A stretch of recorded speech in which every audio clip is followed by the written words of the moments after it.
حدیث پاک میں آتا ہے کہ نبی پاک صلی اللہ علیہ وسلم نے یہ حدیث پاک بیان فرمائی سے امام مسلم نے بھی ذکر کیا، امام بخاری نے بھی ذکر کیا۔ فرماتا ہے کہ کل بروز قیامت جب رب کائنات فیصلہ فرما دے گا، جنتی جنت کے ہو جائیں گے، جہنمی جہنم کے ہو جائیں گے۔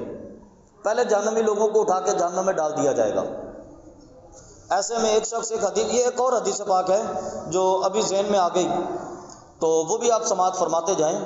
ایک ایسا بندہ ہوگا کہ جس کا نامہ اعمال بالکل برابر ہو گیا، وہ نیکیاں بھی برابر تھی، برائیاں بھی برابر تھی جناب۔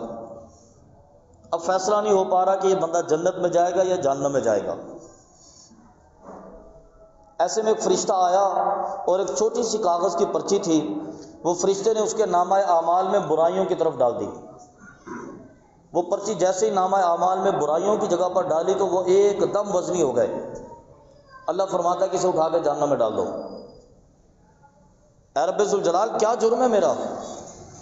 یہ پرچی کیسی تھی جو فرشتے نے لا کے رکھی؟ فرمایا کہ تو نے دنیا میں اپنے والد کے ساتھ ایک مرتبہ بدتمیزی میں اف کہا تھا۔ دنیا میں والد کے ساتھ بدتمیزی سے ایک مرتبہ اف کہا تھا۔ یہ میں بڑی بات نہیں کر رہا، گالم گلوچ کی بات نہیں کر رہا۔ ایسے بدبخت بھی ہیں جو اپنے والد کو مارتے ہیں، ایسے بدبخت بھی ہیں جو اپنے والد پر ہاتھ اٹھاتے ہیں، گالم گلوچ کرتے ہیں۔ نہیں، گالم گلوچ کی بات بھی نہیں ہو رہی، مارنے کی بات بھی نہیں ہو رہی۔ صرف ایک مرتبہ غصے سے تو نے اف کہا تھا، کیا بجان آپ کے فیصلے سمجھ میں نہیں آتے؟ ایک مرتبہ تو نے غصے سے اپنے باپ کو اف کہا تھا۔ فرمایا کہ اللہ کی بارگاہ میں اتنا سخت گناہ تھا کہ آج تیرے گناہوں کے پلڑے میں جب رکھا گیا تو تیرے ساری اچھائیاں ختم ہو گئیں اور وہ برائیوں کے وزن میں اتنا زیادہ ہو گیا کہ تو جنت سے نکل کے جہنم میں چلا گیا۔ یہ حدیث پاک آقا علیہ السلام کی کتنے کمال کی ہے کہ ایک پلڑا جو فرشتہ ایک کاغذ لا کے اس کے نامہ اعمال میں رکھے گا اور اس کے اندر صرف یہ لکھا ہوگا کہ تو نے ناراضگی کی وجہ سے اپنے والد کو غصے میں ایک مرتبہ اف کہا تھا۔ یہ اتنا بڑا جرم ہوگا اللہ کی بارگاہ میں، اس کی ساری اچھائیاں ختم اور برائیوں کا پلڑا اس کا وزنی ہو گیا۔ اس بندے کو جہنم میں ڈالنے کا حکم ہوگا۔ فرشتے لے کے اسے گھسیٹ کے جائیں گے۔ وہ جب آپ اسے تھوڑا سا آگے لے کے جائیں گے، وہ پیچھے مڑ کے اللہ کی بارگاہ میں دیکھے گا۔ پھر فرشتے اسے گھسیٹ کے لے کے جائیں گے، وہ پھر پیچھے مڑ کے دیکھے گا۔ پھر اسے گھسیٹ کے لے کے جائیں گے، وہ پھر پیچھے مڑ کے دیکھے گا۔ رب کائنات فرمائے گا اس کو لاؤ میری بارگاہ میں۔ وہ بندہ اللہ کی بارگاہ میں پیش کیا جائے گا۔ اللہ رب العالمین فرمائے گا کہ تو کیا دیکھتا ہے؟ تم مڑ مڑ کے کیا دیکھتا؟ تیرا فیصلہ ہو گیا، تو نے جہنم میں جانا ہے۔ وہ عرض کرے گا کہ میرے مالک، جب میری اچھائیاں اور برائیاں برابر کے پلڑے میں چلی گئی تھیں، ایسے عالم میں نے اپنے باپ کو بھی دیکھا تھا، وہ بھی بھٹک رہا تھا۔ اپنے باپ کو بھی دیکھا تھا، وہ بھی جنتی نہیں تھا، اس کی بھی اچھائیاں اور برائیاں برابر ہو گئی تھیں، اسے بھی نیک اعمال کی حاجت تھی تاکہ وہ جنت میں جا سکے۔ میں نے ساری زندگی اپنے والد کی نافرمانیاں کی، ساری زندگی اپنے والد کے ساتھ برا سلوک کیا، برا رویہ اختیار کیا۔ تیری بارگاہ سے التجا ہے کہ آج میں تو جہنم میں جا ہی رہا ہوں، لیکن میری جو اچھائیاں ہیں وہ اٹھا کے میرے باپ کو عطا کر دی جائیں۔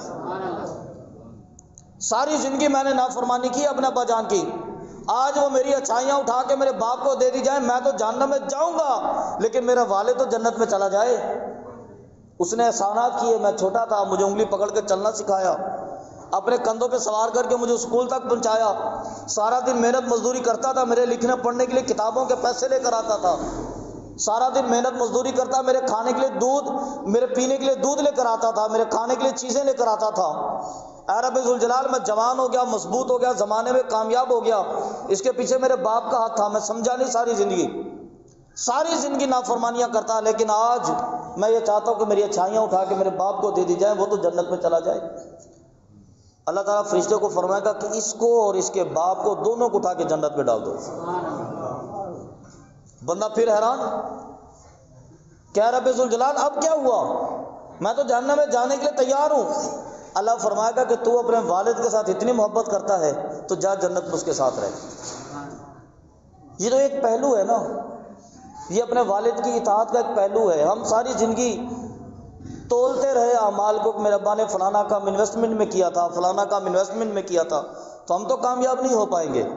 آپ یہ مثبت رویہ تو لے کر آئیں اللہ کی بارگاہ میں، آپ اچھا انداز تو لے کر آئیں اللہ کی بارگاہ میں، اچھا راستہ تو لے کر آئیں اللہ کی بارگاہ میں، اللہ دیکھے آپ کو کامیاب کیسے کرتا ہے۔ حدیث پاک میں آتا ہے نبی پاک صلی اللہ علیہ وسلم نے فرمایا کہ قیامت کے روز اللہ تبارک و تعالیٰ اس باپ کے ساتھ اس بیٹے کو بھی جنت میں داخل فرما دے گا۔